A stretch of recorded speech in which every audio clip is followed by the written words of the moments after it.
The following program is for informational and educational purposes only and is not to be considered legal advice.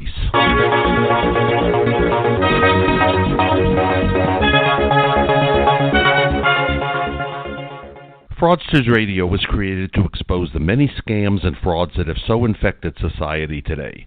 Scammers, fraudsters, and rip-off artists abound, whether it's scamming homeowners with bogus foreclosure relief services, dating fraud, incompetent lawyers, or consumer rip-offs. It's high time the public has a voice. If you work in a profession that deals with fraud, or if you believe you were or are a victim of fraud, you now have a radio listening public that wants to hear from you.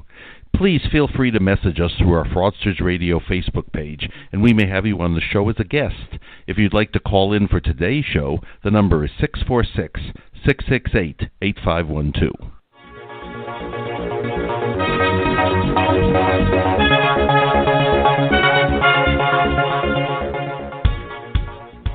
And welcome to Fraudsters Radio. I am Lori Z., nationally syndicated radio host and consumer advocate, along with my co-host, litigation consultant Storm Bradford, and owner of Mortgage Fraud Examiners.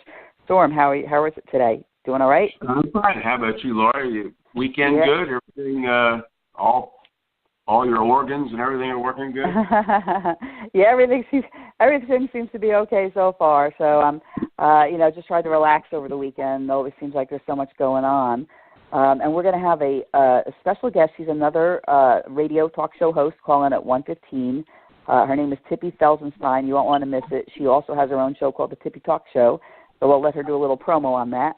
Until then, I wanted to go back and, we've done a lot of shows. We've done several months' worth of shows now, and we're looking for guests like you out in the listening audience to call in with your questions at 646-668-8512 or message us through the Fraudsters Radio Facebook page.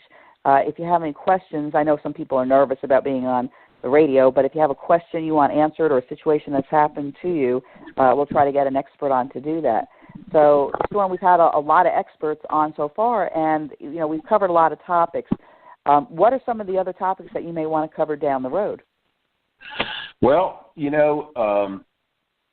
I see it all the time. Matter of fact, today, more about this where everybody allegedly has millions of dollars in a Treasury account. Right.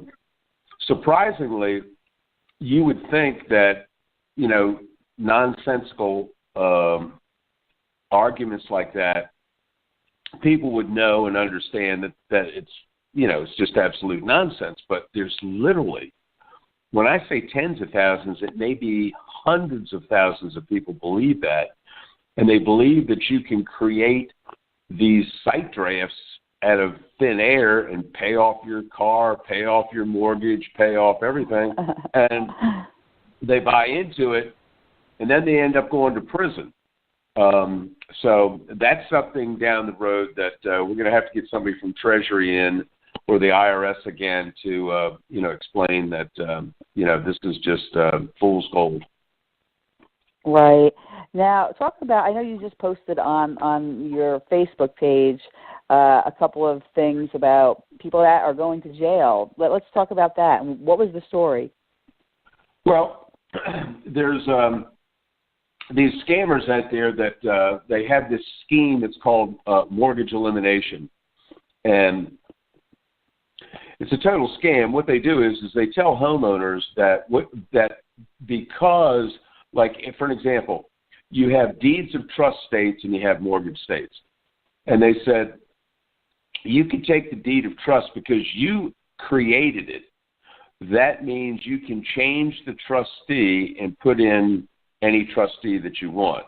Well, number one, you can't do that because once that trust is created, you no longer have anything to do with that trust. You can't make changes to it. But they tell people that you can, and then what they do is they hire they put a friend of theirs in, and then they have their friend write a letter to the bank, and they make all these ludicrous statements, and they say, if you don't reply back within 10 days, you agree that I don't owe you any money, that the borrower owes you no money. And, I mean, totally ridiculous incredulous remarks. And then the bank gets it and looks at it and says, another one of these crackpots. They throw it in the trash. And then this trustee says, well, wait a minute, they didn't get back in 10 days. They didn't tell us it was nonsense. So now what they do is they put in a reconveyance into the court records saying that this loan is free and clear.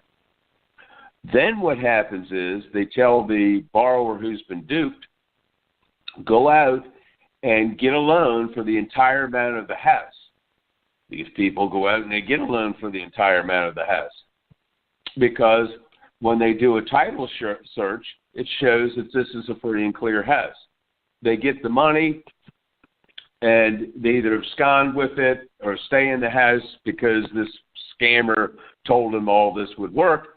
And then what happens when the bank and everybody, the title companies, everybody figures out what happened, that's when you get a knock on the door from one of these FBI agents, reading you your rights. So you got to be really careful. Yeah, you've got the duper, you've got the dupers and the dupees. You got the people running the scams, and then you got the people that want to believe it. They're so desperate that they want to believe it. Other than listening to the show and calling you, when companies come up with these elimination scams or whatever scam it is related to mortgage, who can they call? What agency? Can they call the Consumer Financial Protection Bureau? Do they call the Department of Banking? Who can they call to see if it's really a scam or if it's not? Well, they could call an attorney. They could call a real estate agent. They could call the IRS. They could call the FBI. I mean, the IRS and FBI has this on their websites. Unfortunately, What happens is lots of times now, and what I posted earlier, these were the actual scammers got caught, and they're going to prison. Normally what happens is the people who perpetrate these schemes, they're the ones that you go to them, you pay them a fee. I've seen people pay $15,000, $20,000 to these scammers just to get this scheme, and then they employ the scheme, and then when they get caught, their argument is, well, wait a minute, this guy told me to do this. Well, that doesn't cut it in court, that this guy told me to do it.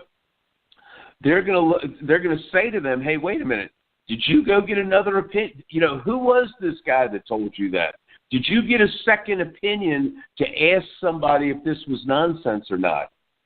And what ends up happening is these people end up going to prison.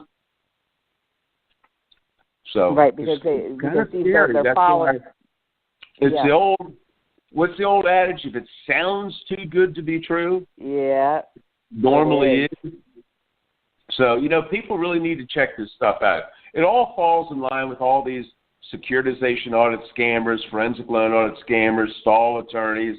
Our guest today is I believe is going to talk about short sale scams and some of the other things that are dealing with that. But there is, as I tell homeowners on a daily basis, that 99.9% that you read on the internet dealing with foreclosures are lies and misinformation that are being perpetrated by these scammers and stall attorneys and their ilk.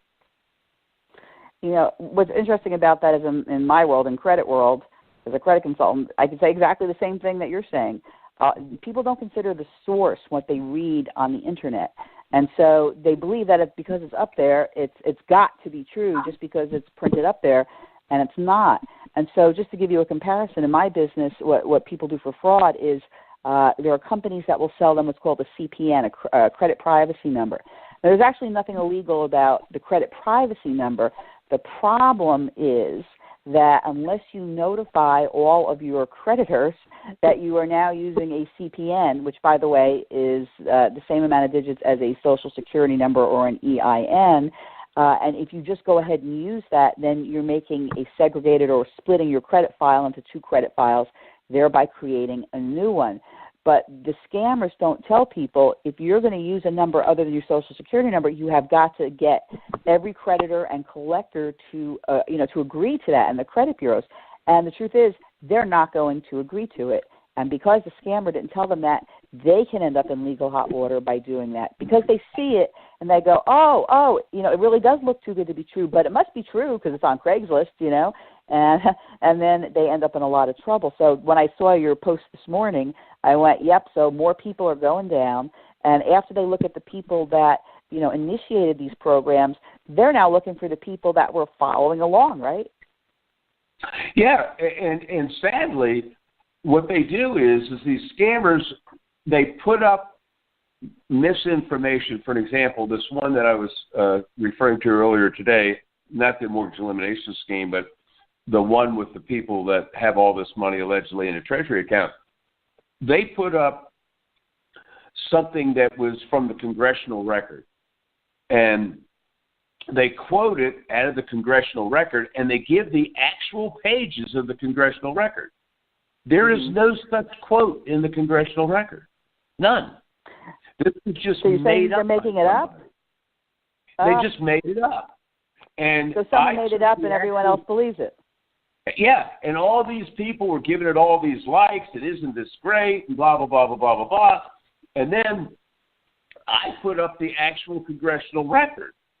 And what ended up happening? I get attacked. Yes, I know. You accept it now.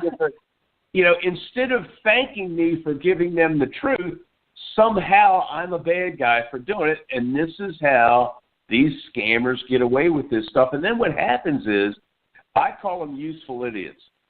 It's really a political term. It comes from politics. But you have the scammer. They put up false information like this congressional record thing. And then all of these other people propagate it. And it's like multi-level marketing in a way, that all of these people tell all these other people, tell all these other people, tell all these other people, until finally you have hundreds of thousands, if maybe not millions of people that believe it because they read it someplace. It's horrible what goes on out there. Well, it is, but the harder part, like we've had the FBI and the IRS on before, is they don't have the manpower. They don't have the people to say don't do this. Although what would be nice if they sent out more press releases or put more articles in the paper about this, so when people look at it, because people don't think, hey, I should go to the FBI site or the IRS site. They just think, hey, this looks like a really good deal, and everybody else is doing it, and so it's sort of a join the crowd type of scheme. Everybody join the crowd, everybody doing it. There can't be anything wrong with it, and they don't really do the due diligence or contact anyone. They just figure that these people are all right. And a lot of times, these can be licensed people. They can be attorneys, or they can be, real estate agents or mortgage people, correct? They may be licensed and doing a scam. Well, you know what it is, too, is that, you have a lot of them, and I think you're seeing it now today with these leftists who are basically saying that law enforcement is bad. You need to disobey the law enforcement. You need to get rid of ICE. You need to get rid of all this stuff. And, yes, are there bad eggs anywhere? Yes, there are. But the vast majority of FBI agents, IRS agents, ICE agents, local law enforcement are honest, hardworking, caring people who are there really to protect and serve. Now, I know we get upset if we get stopped by a police officer, for speeding, but they're out there doing their job. We're not supposed to speed. Right. We're not supposed to run red lights. We're not supposed to do a lot of things that we do on a daily basis. So you can't fault somebody for doing their job. Are there bad eggs? Absolutely. But the vast majority of these people are good, honest, hardworking people. But these scammers and other people, they want you to say that all of these people are bad and they're there to harm you. No, they're not. They're there to help you. The courts are there to help you. There's government agencies there to help you. But when you go to them, you can't go to them with a bunch of nonsense. You go to them, you ask them, give me your opinion on this, and they will tell you. Because you've got these scammers. They make same thing with court cases. They'll put up a court case. This is a quote out of this case. Nowhere in that case does it say that. Right. They propagate it, and their useful idiots propagate it, and everybody buys into it. Well, hopefully really the listeners for our show will actually do their due diligence. What I want to do, Storm, we're going to go to a commercial break, and when we come back, we should have Tippy with us. So let's go to break now.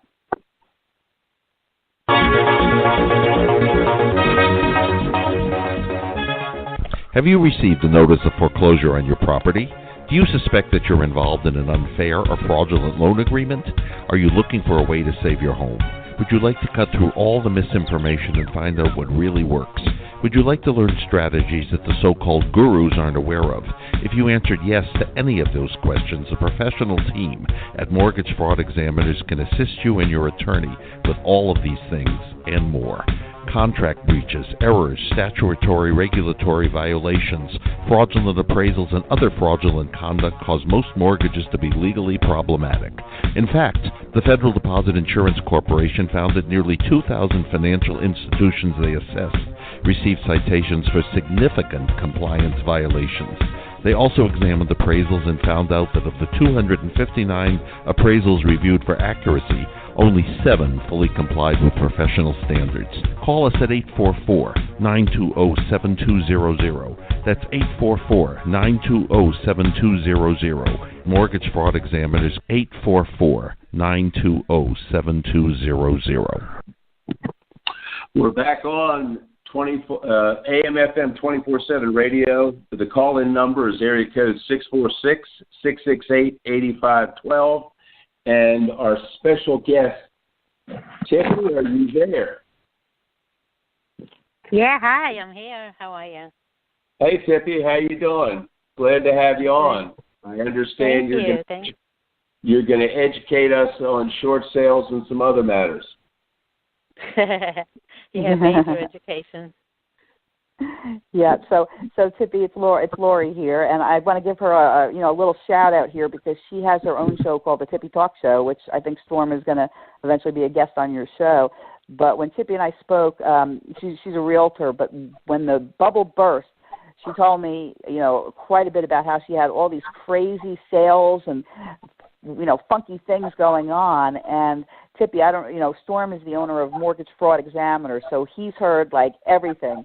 So maybe just tell us a little bit about yourself and your show, and then you could start telling us some stories. Okay, great. So my show is not about real estate. It's more about personal stories. And I started actually the show about personal stories with people who lost their houses because I was a real estate agent in California from 2002, and I was doing really well. And after a while, I was doing really, really well. But we got to a point around 2006 where we knew that the market was going to crash. Everybody knew the market was going to crash. So not only did a lot of so-called short sale companies pop up all over the city, but also I kept warning all my clients not to buy houses because they're going to lose the value of the house really soon. But at that point, really, if you can breathe, you qualify to buy a house.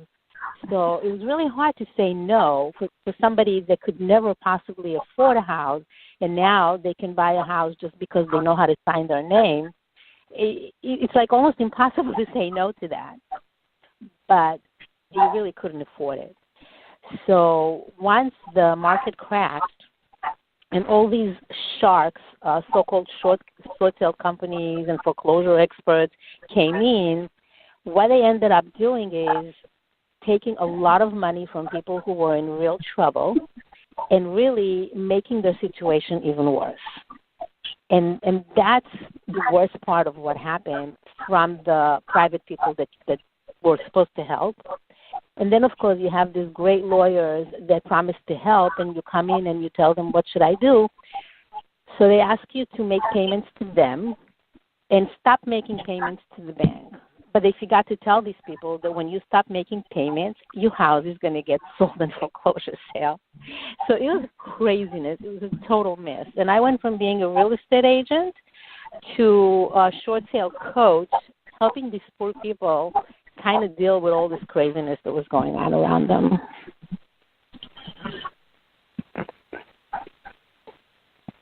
It's kind of interesting because that's what you're talking about is a common theme throughout the show. You know, when Storm talks about mortgage fraud examiners, we've covered a lot. You know, people had the securitization audits. Before you called in, we're just talking about how companies come up with these crazy schemes, and, you know, thousands or maybe hundreds of thousands of people believe the crazy schemes, and they go along with it without doing their due diligence, and then they end up in legal hot water, you know, as well as the people in charge of some of these groups, like it was a mortgage elimination group posted about, and the people, you know, ended up getting in trouble. And Storm, I didn't look to see how long ago, but how long ago or how many years did these people run this mortgage elimination scam? There's a number of years. A lot of them end up doing it. Obviously, what happened is somebody that probably used them got caught and went to prison, and then said, "Here's the people that told me this." Then they got investigated by the authorities, and then they ended up getting caught. They're doing one guy's doing 10 years.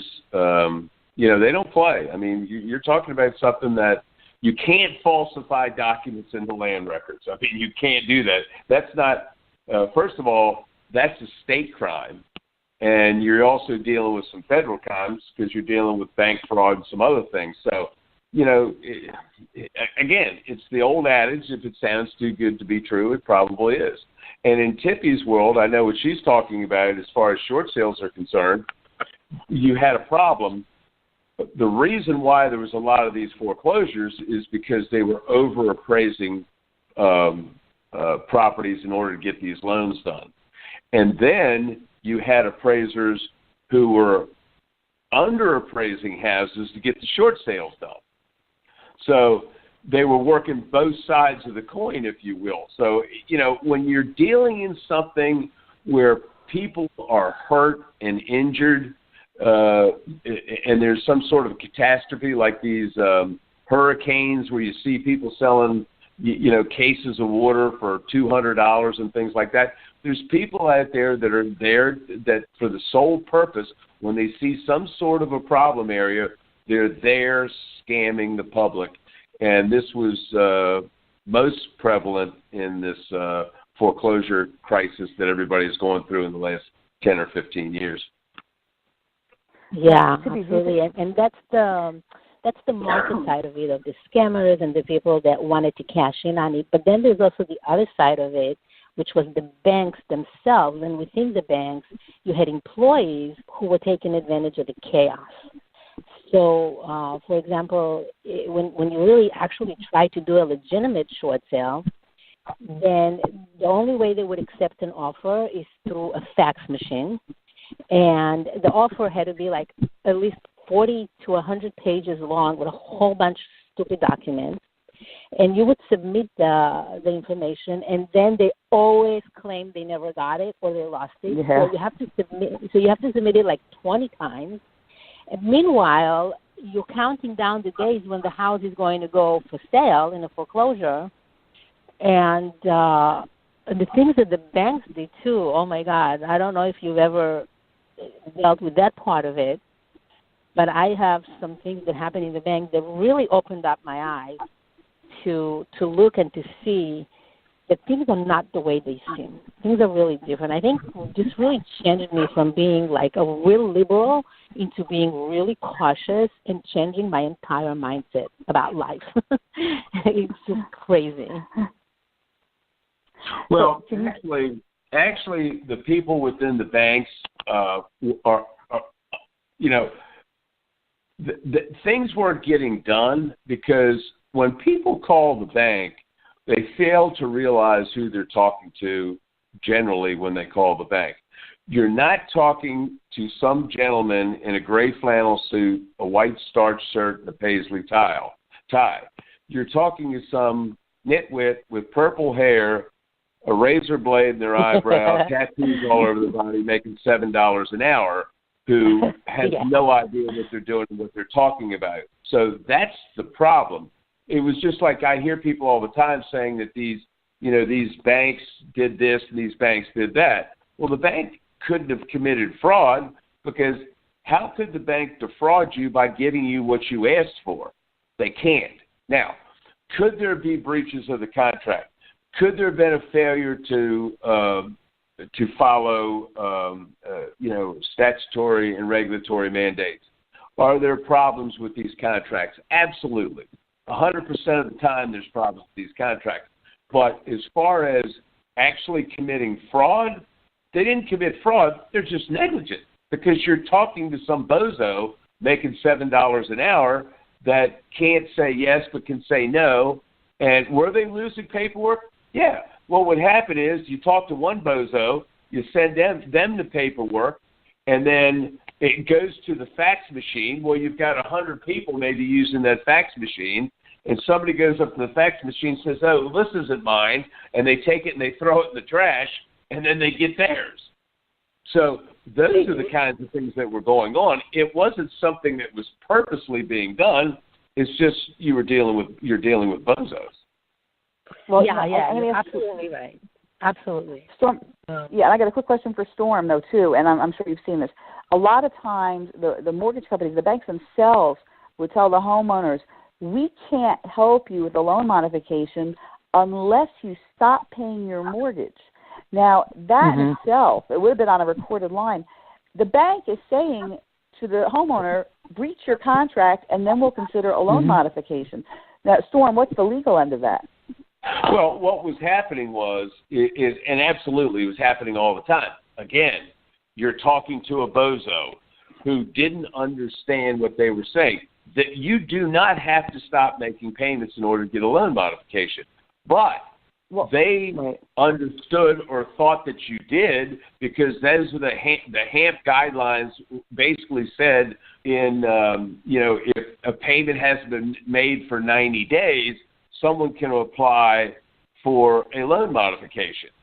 It didn't say that to stop making payments. It was just that you can get a loan modification if you haven't made a payment in 90 days.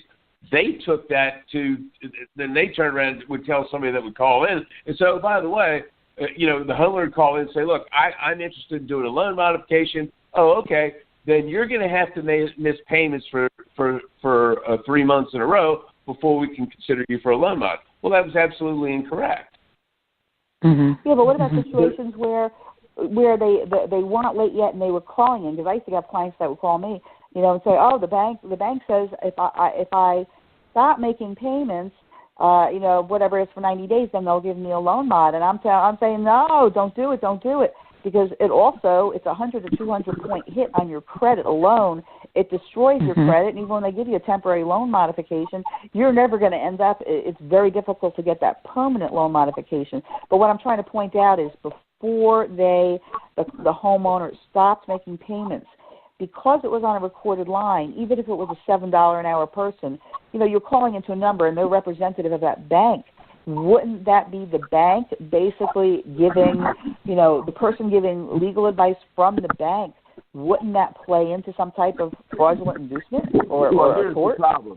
Here's the problem. Number one, when you called in, you weren't talking on a recorded line. They would say, we may record this call for purposes of such and such. So you weren't called in on a recorded line. This was something that they were told to tell everybody. You weren't talking on a recorded line. Plus, the problem that you have is again, you're talking to somebody who has no clue what they're talking about, and what they should have done was backed off and then said, when somebody told them that, they should have said, okay, fine. Can I speak to your supervisor? And if you got to the supervisor, I guarantee you, in most cases, the supervisor wouldn't tell you that. But even if you did, let's say you did miss 3 payments, yes, you absolutely breached the contract. If anybody ever tells you to stop making payments, run, because that's a lie. You should not stop making payments. Make your payments, deal with them from that position. They cannot take your house contractually. In the contract, every homeowner agreed that the bank could take the house if you failed to make payments. So, and other contractual things like your taxes and insurances and things like that, you have to pay. If you breach that contract, they can foreclose on you. So deal from a power of strength. Call the bank up, say, look, I'd like talk to you about doing a loan mod. And if someone tells you that you have to miss payments, first statement out of my mouth would be, wait a minute, you're telling me to breach the contract. I'm not going to do that. I need to talk to somebody that knows what the hell they're talking about. Right. Absolutely. Absolutely. Yeah. Yeah. One of the. Yeah, go ahead. That's okay. Sorry we're cutting in, but we do have to go to a quick commercial break. So, Tippy, Storm, stay with us. We'll be right back.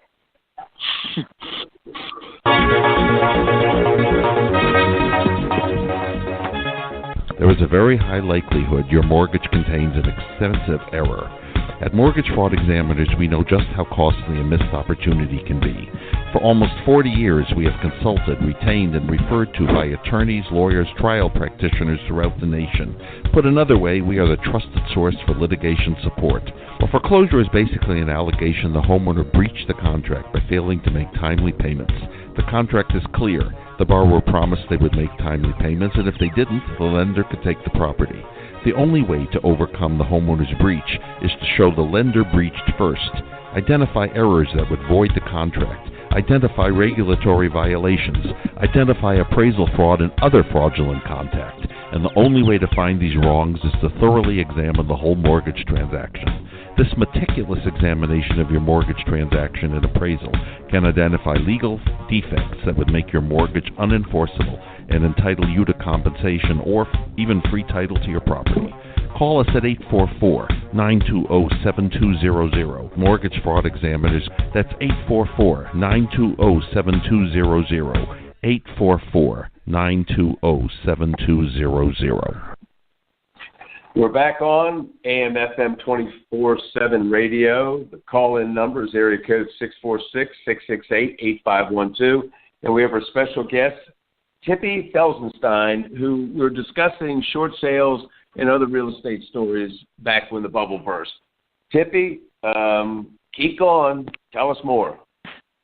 So I think what you said is really, really important for people to understand that when you call in to a bank, the first person that answers the phone is a $5 an hour who doesn't really know what they're doing. And I think this in itself, not just in this situation, but in any situation, if you realize that, your life will be a lot easier to give you a lot of misguided and wrong information, not because they don't want to help you, but I think they just don't know. And I think that's a really tremendous plus to understand that. But as far as the frauds were concerned, and I think they're still going on, from people and companies that try to take advantage of people and really put people in much worse situation. There was also the other side of it, which was from the banks, and I'm not talking about the $5 an hour people that answer the phone. If you really got into the modification and the short sales of the expensive houses, the ones that were worth more than $2 million, then you got the corruption within the bank that started showing. And I could tell you one thing that happened to me with one of the houses that I dealt with in Beverly Hills that I couldn't believe that they actually did that from the bank. And it was Bank of America. And this house was worth about $3 million. And we gave them an offer for $2.5 to do a short sale, which was okay. And those, $2.5 they could have sold it on the market. And what I got in response from the bank, after you went through the clerks, after you went through the guy that does quality control, whatever, when you got to the back office and they had to actually approve it, I got a phone call telling me that they had an offer for me they would accept a short sale in the amount of $650 and that they would accept about $1.2 million in cash. And they can do it. They can do the sale. Now, that didn't sound good to me. That sounded like something from a nightmare. And, of course, if I would have gone forward, my name is the only name all over the place. I'm the only professional real estate agent that's working this deal other than the seller. And I got very suspicious. In one hand, they offered me $500,000 cash, I think it was, or maybe $100,000 or $200,000 cash, which I have to tell you is very tempting when somebody offers that to you. But in the other hand, even if they offered me $10 million, I would be the one to go to jail. I would be the scapegoat in this kind of situation if something was wrong, if it wasn't legitimate. And it didn't sound legitimate to me. So when I called, I told my client that I wouldn't do it. If they want to do it, they can call a lawyer and do it with a lawyer. And it turned out that the lawyer basically told them to run, not walk away, but run away. But things like that didn't happen in the $500,000 houses, up to $1 million houses. They didn't make you those kind of offers. But when you got to the more expensive houses, from $2 million to $10 million, they did. And also when they did bulk sales, where they take a whole bunch of houses together and sell it for, let's say, $20 million, you get all these houses that the value is $50 million. You get it literally for 10 cents on the dollar. There was a lot of fraudulent activity going from the bank into the market that destroyed it even more. Well, the problem of it is banks, number one, don't have to do short sales, and a bank is not going to do a short sale and take $2.5 million when they can foreclose on them and sell it for $3 million. I mean, they're just not going to do that. No, they couldn't. They could have sold it for 2.5. Obviously, they're not going to do it if they can sell it for 3. They will only do it if the market value is lower. Well, but the market value, if it was worth 3, why would they want to take it? They owed the bank 3. Maybe I said it wrong. They owed the bank $3 million, but it was worth, the market value at this point was about 2.5. Okay. So you had somebody that was going to buy it for 2.5. Right. And they turned it down. They turned it down, but they made a really shady offer, obviously. Yes, they offered cash. I mean, they wanted cash.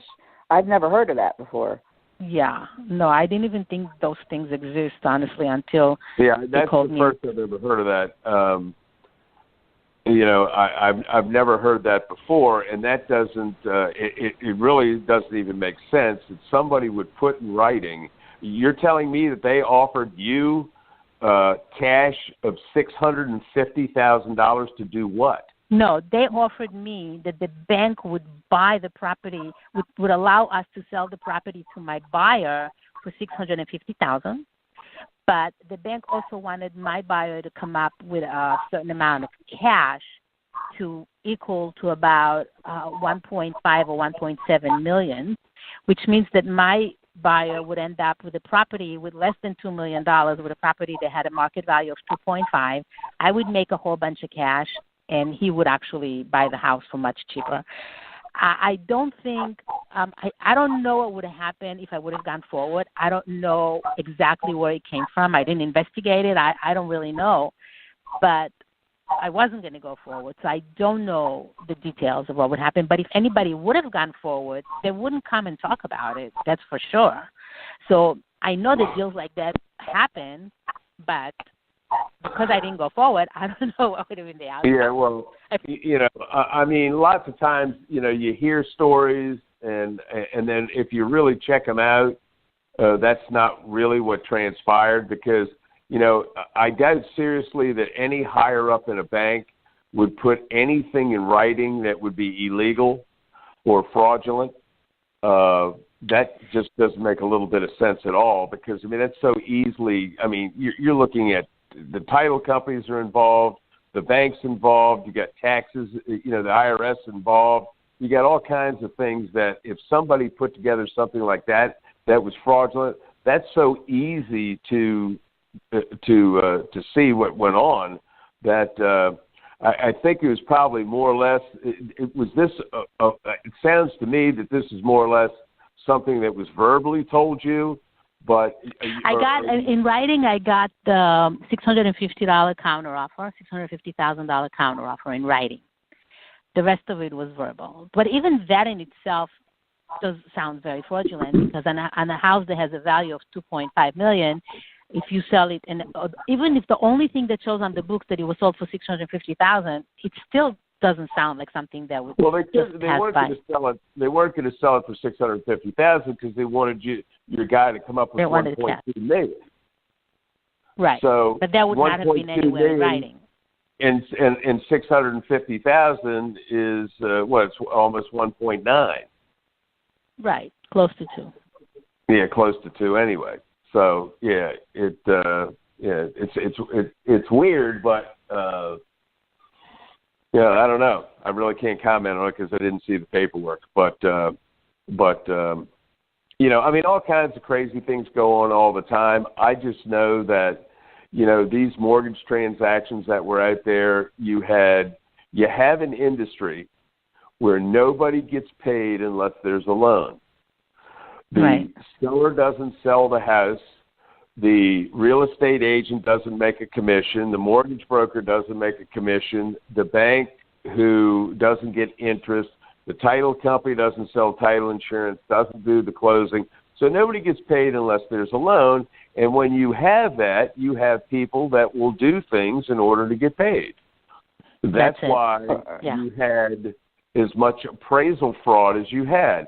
The Federal Deposit Insurance Corporation went out, sent their bank examiners out, and analyzed a couple of hundred or so mortgage transactions. They found that 83% of the mortgages had problems and 76% of the appraisals had problems. Wow. And so you had this because people aren't getting paid.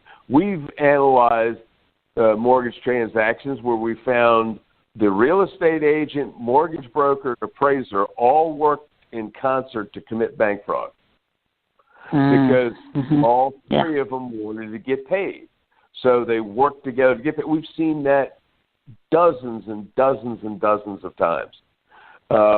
Brokers would call people on their, quote, approved appraiser list. Hey, Joe, I need for you to come back with $400,000 on this property. Joe, the appraiser, would go out, come back, say, look, it's not worth $400,000. It's only worth $290. Hey, Joe, need I remind you that you're on an approved appraiser list, which you won't be any longer unless you give me what I asked for. Well, Joe, the appraiser wanted to keep a roof over his head, to keep getting business. So nobody's going to find out. So I'm going to say it's worth $400,000. Well, you bought something that was overappraised already. So that's the problem. That was the problem that created this whole deal is you had appraisers overappraising property to get these deals done. That's why today mortgage brokers can't have approved appraiser lists. They have to go out and find independent appraisers to do this. So they've made a lot of changes, to help this, but you had a free-for-all back, from about 2000 to about 2008, where you had all these exotic loans and all this other kind of stuff, because it was President Clinton who said everybody should be able to buy a home.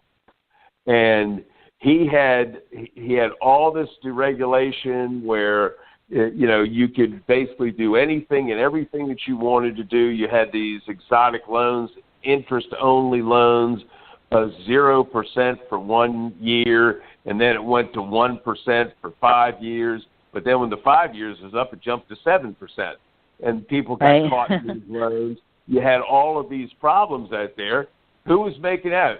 Realtors were making out. They were making a ton of money. Mortgage brokers were making a ton of money.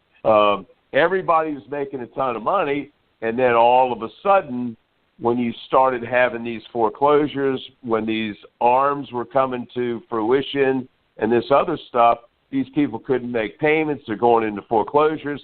That was depressing the market more and more and more, and it was the housing market is what brought the economy down, not the other way around. But it was because you had everybody was out there trying to make a buck on who?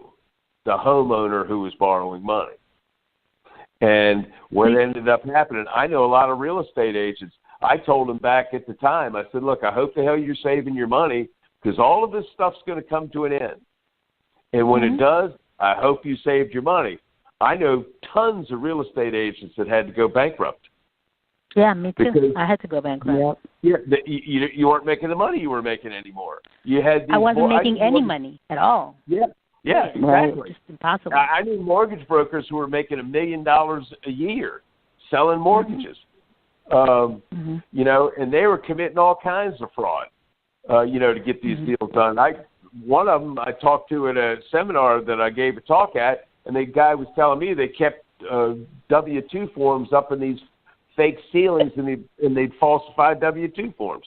I mean, it was amazing all of the scams that were going on in order to sell these loans. And then once the market went bad, then you had all of these scammers getting in, scamming homeowners and all kinds of different things in order to quote mortgage relief services, foreclosure relief services and things like that, where these homeowners got hit twice. So, I'm very, very familiar with this stuff. And it really turned out, it was sad because it's like anything, all good things come to an end, and it came to an end like a Mack truck hitting a brick wall. Yeah. Everybody ended up taking a hit. Yeah, let's take a quick break for the last segment. So stay with us. We'll be back in just a moment. And when we come back, let's talk about the pretender defenders. Stay with us. Consumers, do you have bad credit? Can't purchase a house or car? Paying too much in interest on your credit cards and loans? Scammed by credit repair companies? There is hope. You can get back on track and do it the right way. Call Credit Education Consultants today at 813-500-6064. That's 813-500-6064. Or go to crediteducationconsultants.com now and get the help you need. Don't delay. Call today. Mortgage reps and realtor inquiries are also welcomed. We're back on AM/FM 24/7 radio. The call-in number is 646-668-8512. We're with our special guest, Tippy Felzenstein. Tippy, tell us more.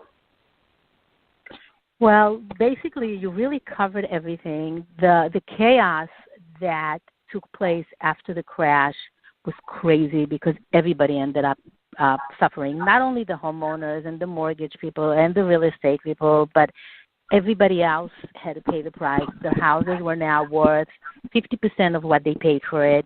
The mortgage payments were double, if not triple, of what they were originally told. Everything was just so crazy. I personally had to file bankruptcy, and I actually learned how to file bankruptcy because I'm having to file bankruptcy for, I would say, 80% of my clients and a lot of other people. So I became a bankruptcy expert. How do you file bankruptcy quickly?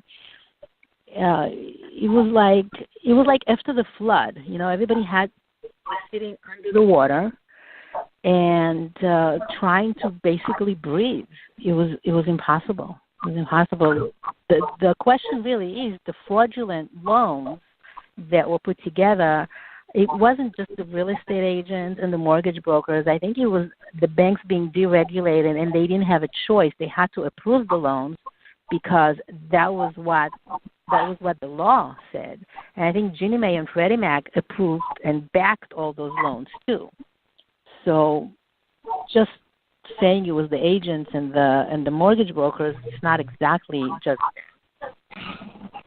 Well, no, I'm not saying it was the agents and the mortgage brokers. What I'm saying is there was these exotic loans now, and right. What was happening is Clinton called these people in, and he was telling these banks, look, if a minority comes to your bank, look the other way, give them a loan, because that exactly. was part of his. Everybody should be able to own a home in the United States. It's an altruistic thing to have everybody wanting to have a loan in the United States. But when you're telling the bank, just go ahead and give loans out, we're getting rid of these regulations. The banks are selling these loans anyway. Fannie Mae, Freddie Mac own 98% of all non-jumbo loans in the United States, and they were buying these loans.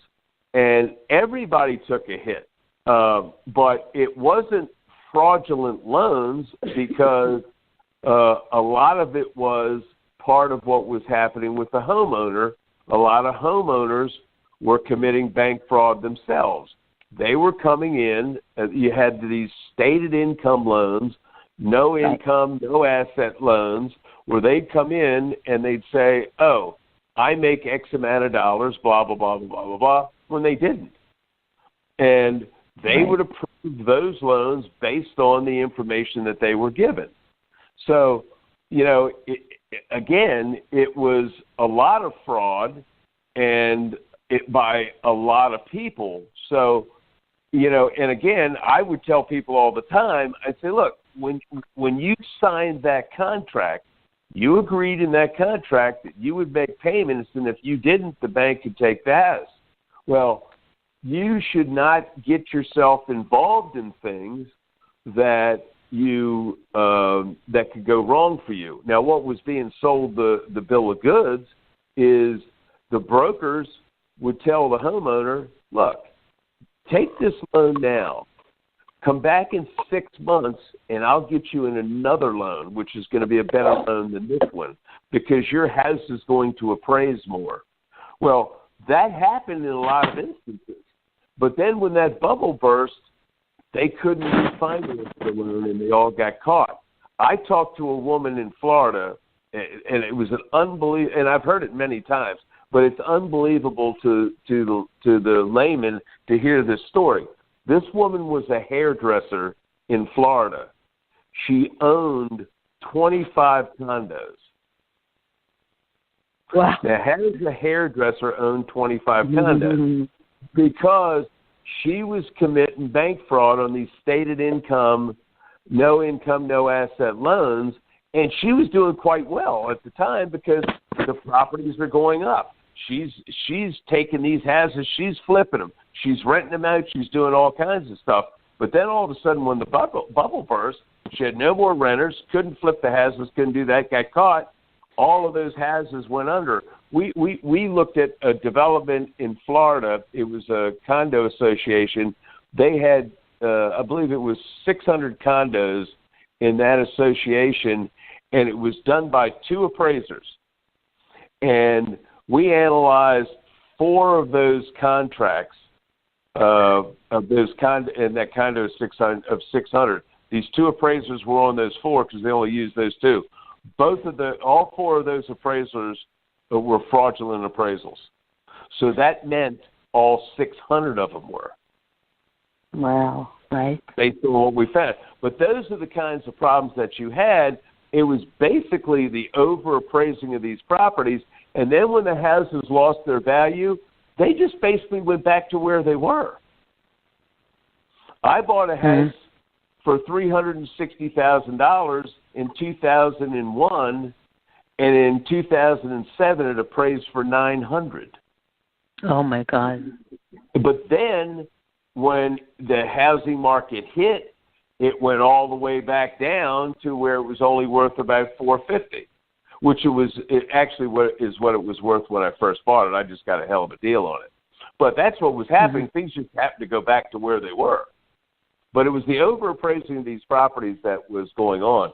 But, a lot of people, can bear the burden of what happened, including the borrowers. So, but yeah, I mean, it was a bad time. And I see it now happening again. I see these, not interest-only loans, but I see a lot of these, some of these exotic type loans coming back. Yep. Yes. Yeah. Totally. I see that happening again, and I see the market also going so crazy high. But another thing that you said about mortgage brokers telling people to come back in 6 months and redo the mortgage, they were also telling them when they come back in 6 months, the house is going to be worth at least $500,000 more in 6 months because it was going up. So that didn't happen anymore. They were in trouble too. So that was my point. That's what they were doing. Come back. It's going to appraise a hell of a lot higher than it is. I'll get you a new loan with a lower interest rate. So, that the biggest problem that we've identified is that it wasn't the banks, wasn't the realtors, it was basically the appraisers overappraising these houses based on what these mortgage brokers said they needed in order to get these loans done so they could make a commission. Yeah, and the deregulations of you have to give a loan with a stated income, which is crazy. So those two things together. It's just that it was there to give somebody, but any time that you deregulate something that where people can easily cheat on it, you're going to have problems. They do. They cheat. If you give people a chance to cheat, they will, for sure. They're going to cheat. Yeah. So now you can see that happening again. Do you think people are going to be smarter this time and not fall for the scam? Do you think they've learned something from it? Is that what you're trying to really tell people? No. So you think they'll do it again? They'll do it again. They'll probably do it again, yeah. I mean, that's human nature. You know, everybody wants to buy a dollar for 50 cents. And basically that's what they were, that's what they were being sold. You're buying a dollar for 50 cents because this house is going to go up. And then when it does, you're going to be able to resell. I see the markets are coming back. I mean, real estate markets are coming back. I live in the Washington, D.C. area, and like it was 10 years ago, my daughter and her husband, they're out looking at buying houses. They just went to a house the other day in Chevy Chase, Maryland. This house is $1 million, but both of them make a lot of money. The house was $1 million, and they said that they had 10 backup contracts on it. Oh, my God, yeah. That's what used to happen. That's exactly what was going on. Like it used to be. And it's happening again. And so, no, human nature, people don't learn their lessons. Everybody wants to get in. And like my daughter now, I had a big conversation with her over the weekend, and I said, look, be very, very careful because, the interest rates are going up. So, you get in and you buy a house now, and you may not be able to sell that house in a couple of years if the interest rates keep going up. So if something happens where you lost your job or your husband lost his job, now you can't make your mortgage payment, you end up getting foreclosed on. I lived in a neighborhood in Redskin Park where the Washington Redskins, lived. In my development, there was probably 20 Redskins that owned houses in there. Every one of them got foreclosed on. Wow. Because here's athletes. The average length of time in the National Football League is 3.5 years. Here these guys make millions of dollars their first couple of years. And then all of a sudden, they're buying houses, they're doing this, they're doing that. Then all of a sudden they're out of football. They've got to go out in the world and get a real job. They can't afford the house that they were in. They ended up getting foreclosed on. So everybody, you really, really have to be careful. Look at what you're doing, getting involved in, because at the end of the day, you might end up losing everything. Yeah, good point. We've got to close the show, but Tippy, how can people contact you, or how can they listen to your show? Well, all they have to do is go to Tippy Talk Show, which is at blogtalkradio.com/Tippy Talk Show, and they could listen to me over there. They can also go to tippytalkshow.com. That's TIPPY talkshow.com. And I think basically you just convinced me that it's time for me to publish my book. I wrote a book called Diamond in the Storm, which was about exactly what was happening in Los Angeles market. And I think I will be publishing that, so you will find that also on tippytalkshow.com. And yeah, that's exactly what happened. 1 out of 80 houses was not on either a short sale or a foreclosure right after the crash in LA. It was almost a diamond in the storm finding a house that was sold by an owner, because most of the houses were not sold by owners. They were sold by the bank or through a short sale, which was very difficult. Right. So. And Tippy, that book would be a good thing, and your radio show is a good thing, because the public needs to hear from people who were intimately involved in this, that knew what was going on, knew what was happening, that they can tell the public, hey, look, I was there. I was in the middle of the hurricane, and I know what was happening. I know what was going on. So in the future, be careful, because another hurricane can come, and you better be prepared this time. Yep. And you're saying it's coming. Yep. They always come. They're always going to come. So we got to be prepared when they do. And in a book and having a radio show like yours certainly would be something that, the average homeowner or potential homeowner should be listening to. Thank you. Thank you so much for being on the show. We got to close it out. Thanks for joining us today on Fraudsters Radio. You can join us again next Monday from 1 to 2 p.m. Eastern Time live. And remember, we do want to hear your stories. You can contact us through the Fraudsters Radio Facebook page. Thanks again, Tippy, Storm, for joining us. Great show today, and we'll talk again soon. Bye, guys. Enjoy your week. Bye-bye.